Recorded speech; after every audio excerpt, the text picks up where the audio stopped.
কবিতাৰ শিৰোনাম প্ৰকৃতি। প্ৰকৃতিৰ অপৰূপ সৃষ্টি জগত। আহাৰ এক কিৰণ প্ৰকৃতি, জীৱনৰ ভৰসা প্ৰকৃতি। এই প্ৰকৃতিৰ অবিহনে যে প্ৰাণীৰ জীৱনটোৱেই বৃথা।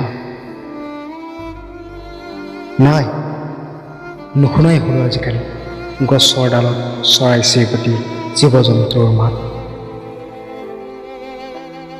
শুনিমনো ক'ত, য'ত মানৱেই প্ৰকৃতিৰ শত্ৰু। নাই, আজি মানৱৰ ভৱিষ্যতৰ চিন্তা।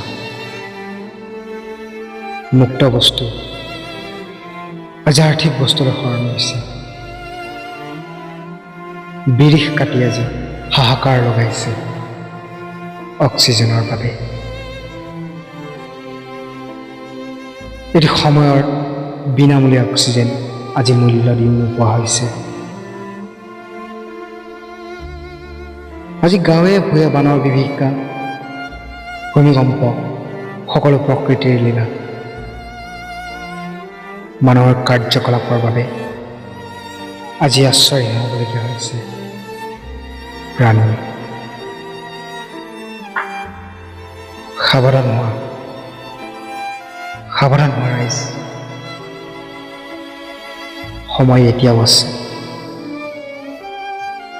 আমাৰ হাতত প্ৰকৃতিক ৰক্ষা কৰিবলৈ আমি একগোট হৈ ৰক্ষা কৰিব লাগিব প্ৰকৃতিক।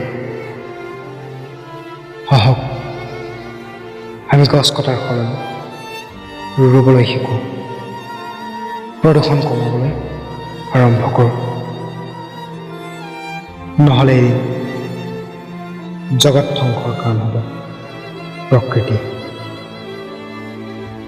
আজি তুমি প্ৰকৃতিক বচোৱা, তোমাক প্ৰকৃতিয়ে বচাবা।